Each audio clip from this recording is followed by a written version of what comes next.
So this is a Logic Pro X tutorial out of the view of a Logic 9 user. I'm an Apple certified Logic trainer, and I guess we all have been afraid a little bit of Logic Pro X, that it might be too different, a little bit like Final Cut Pro X, where professionals miss functions from the former version. I didn't find too much that is missing. That's the good news. And another good news is that you can load songs going back to Logic 5, so former projects can be opened, but you can't use 32-bit plugins. That's the bad news, only 64-bit. And also Mac OS 10.8.4 is necessary to install Logic Pro X. And if you have Final Cut Pro X, you may know that if updates come, then also a higher version of the macOS may be needed. A big thing about Logic in the preferences is that in the advanced tool, you can basically switch between a kind of GarageBand and a professional Logic. If the show advanced tools are off, for example, you can't see the mixer window or all kinds of windows. So if you turn on the advanced options, you have all kind of professional detail functions, as you can, for example, see in this window menu, but you can also see it in many other areas too.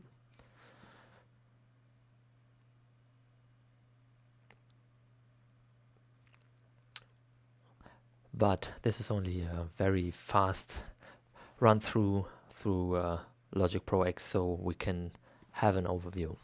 The menu structure has changed, but you can see the audio tab looks very similar. But what has changed is the order of the tabs. For example, the library is on the left because Apple thought that humans usually work from left to right. That's not true for all cultures, but that's how they changed it. But on the right side, you still have the media area and the list area. While in the list area, for example, you now see the marker list, which has some changes, which we will see later. And there's also the Apple Loops area as we had it. And the inspector is also as we know him, with the track information and the region information.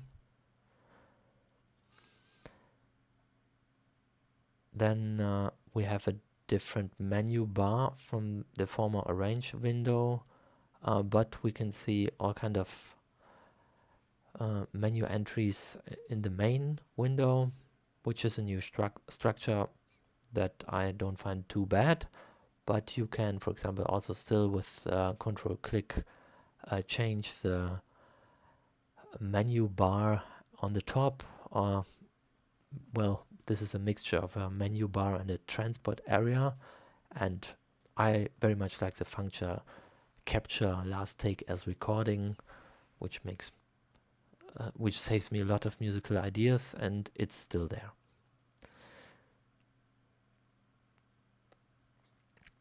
And the automation and the flex tools, if you want to show them, you have the buttons on a different position. But some of these things you don't see if you don't have the advanced option activated. Let's talk about some news.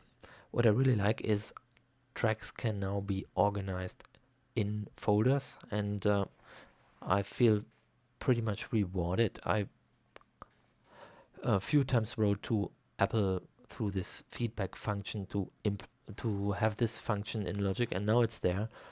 It used to be it was there in Cubase and in Ableton. In Logic, it was a pain to organize things in folders and get them in and out there, which is sometimes necessary. It's called track stack here, and then you can make a difference between a folder and a summing stack. And the folder is just a folder, and here you can fit in the tracks and organize, for example, all your drums or organize ideas. In this case, only in the first bars we have more than one region, so it looks a bit the same after that, as there's only one region. The difference between a folder and a track stack is that the track stacks can be saved as a patch, and it's something I always been hoping for, because now you can combine different instruments and effect settings to one singular sound and then save this as a patch. Now I'm making several tracks with different instruments, different synthesizers, and now you can see these two tracks are selected, and now I created track stack, but not a folder stack, but a summing stack. You also do get some explanations there. And now you can see, you may not hear it because I'm translating the German version. You can see that I'm playing both synthesizers at the same time, and I'm also allowed to drag and drop tracks into the stack and drag it out of the stack too, which I also can do. This combination now can also be saved as a patch. If you look at the library to the left, then you can see that is an instrument patch, which is getting saved now. And there are also some advanced features where you can compare different patches and, for example, keep the instrument patch and add some effect settings to it. Well, I haven't figured out all details about this yet.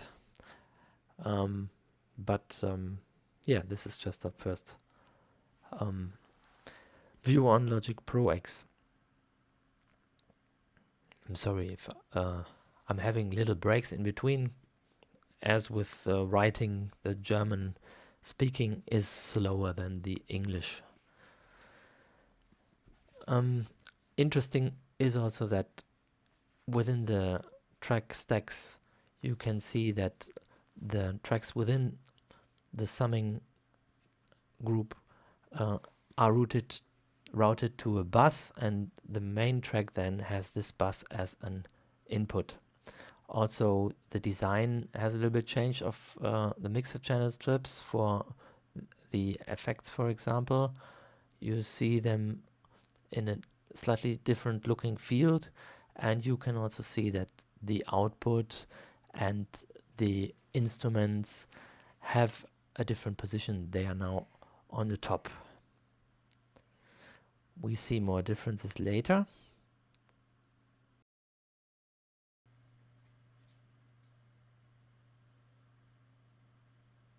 Now I'm moving to flatten. Flatten means that I delete the summing thing and the singular tracks are removed out of the track stack, and I have them again as single tracks. Furthermore, we have a different instrument track category. When I say new track, and I also have new track with duplicate settings as it was before, then I have 5 categories. I have a kind of drummer track, which is grayed out now because there is already a drummer track in there, and there's only one drummer track possible. So now I do a lot of undos to go back to my former state, and this is my drummer track, and down there you see which looks a little bit like GarageBand. You have a drummer named Kyle. You can download more drummers. They play differently, and you can also choose between different styles, how they play. But interestingly, you can drag the region to another track, and then you can see that this typically Apple thing with half automated, you can't really control in detail. You can control in detail when later on you drag the region to a different track.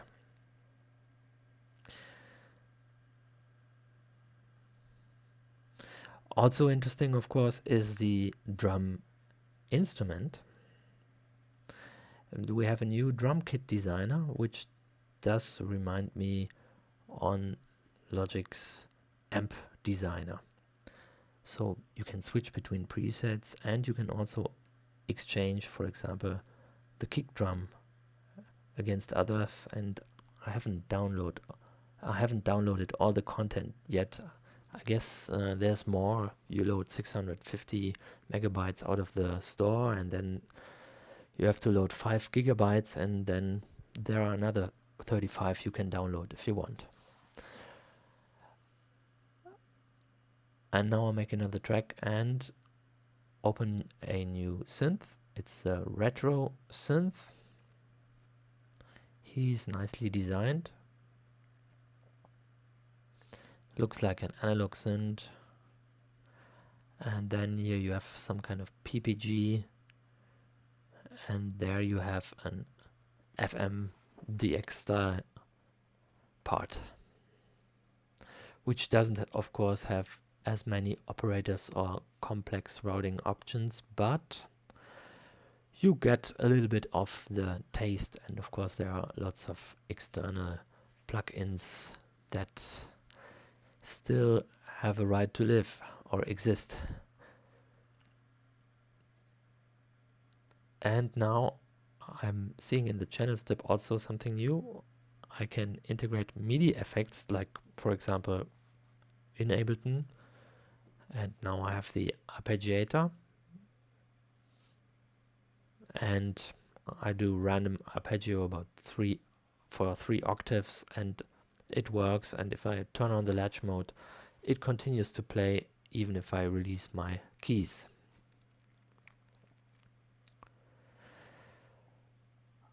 Further MIDI effects are there, but I won't explain them here now. Another news is the function flex pitch. If I choose a track which I have now soloed and I go into the track inspector, then I see all the flex modes, and flex pitch is new. And down there I'm seeing a new editor. I can view and hide editors with the view menu, but this editor is new. It's the track editor, and it looks a bit Melodyne-like. I can still keep my arrange view, and I don't need to zoom in. I have a zoomed in thing down there. Apart from that, I have the old sample editor there. It's now a audio file editor. It does have the same functions. Unfortunately, it still doesn't have the option to render effects directly into the file. That's still something that I do via bounce into region, bounce in place. But what's missing in there is a function convert drums to MIDI, but there's this automatic function that you just saw in the track menu, which I wasn't so used to using, as I come from very early Logic versions where I did this in the sample editor. So it's not in the functions menu anymore, it's in the track menu if you want to double your drums with MIDI. But now let's go back to the Melodyne style thing. I can move the notes, and then you see those 6 points, and there are different functions where you can shift performance, pitch drift, fine pitch, pitch drift in the other corner, and the gain. So it's pretty much Melodyne-like. Well, I need some time to really compare quality differences, but it is of course nice to have it in there immediately. The first look is fine. Another news are the smart controls. It's about controlling different things with one knob. Something you can do, for example, with reasons combinator or with contacts macros. Or contacts MIDI control.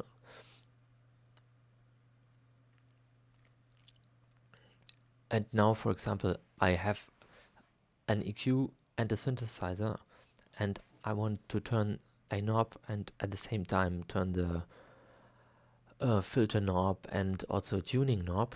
Here I open up the smart tools window, and we have different designs, and this automatically matches the EQ. You can see there are automatic controls, but there are different design options and factory layouts for smart controls.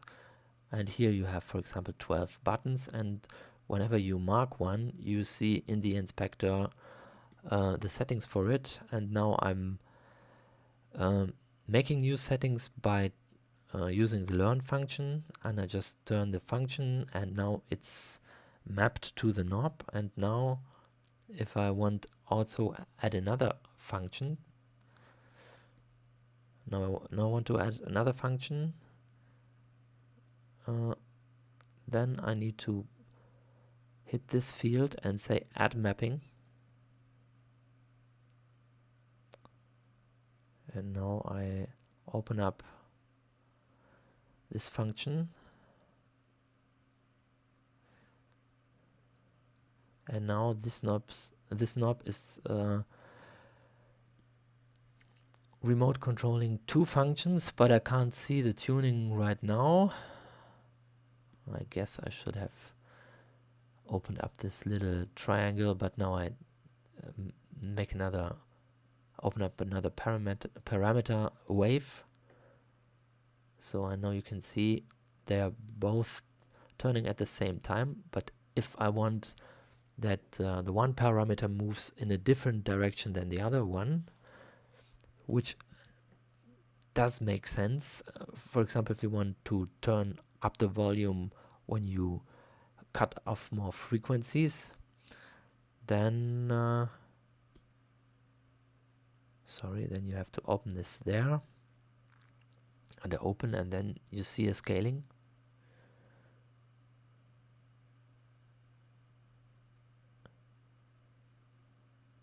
So now I can change the curve, and now when I turn the knob, the one thing goes up and the other thing goes down. Very practical for programming complex sounds. And I also can make assignments for external remote controllers. For example, use a MIDI controller to remotely control this function.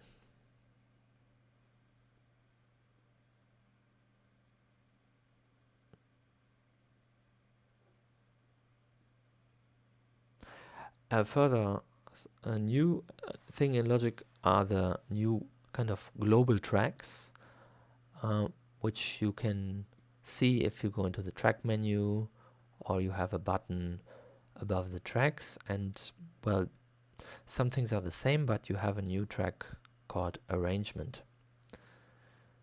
So the marker in the arrangement area are different than the marker in the marker area.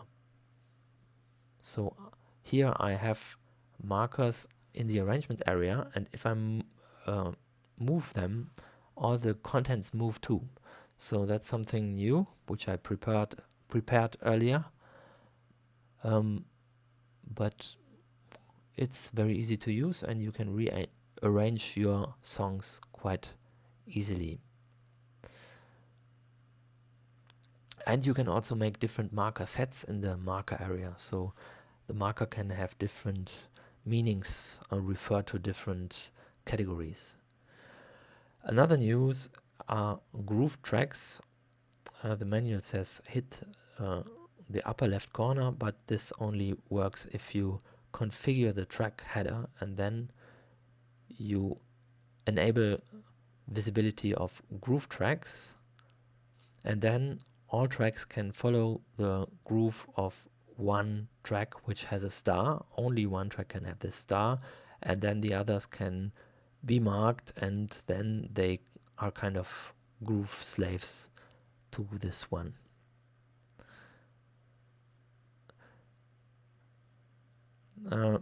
Furthermore, we have additional sharing options to share Logic projects via iCloud or SoundCloud. I can't go into detail right now, but what was really surprising is that I do have a save as function. Apart from that, Logic is now automatically saving the projects. But yeah, surprisingly, Apple admits it's nice to have a save as function, and that's a pretty good move, because I really miss this in a lot of programs, such as TextEdit. Drives me a little bit crazy that I have to duplicate before I save or rename or all these things, but I don't want to go into detail. In Logic, it's there.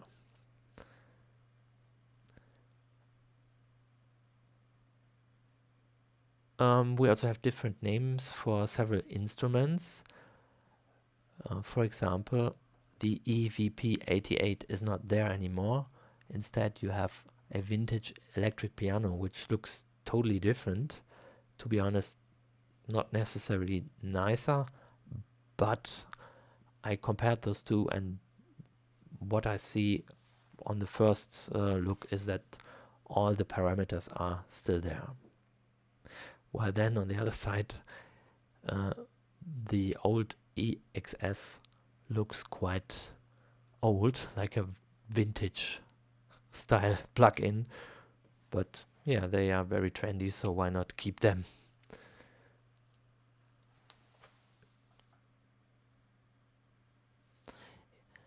The organ and the clef also have different names, and well, I didn't see new functions on the EXS on first view, but I'm sure there will be some little details. What also has changed is the caps lock keyboard name. If you hit the caps lock button, there won't be any keyboard. It's now called Show Musical Typing. If you use the regular German shortcuts, then it's Command K.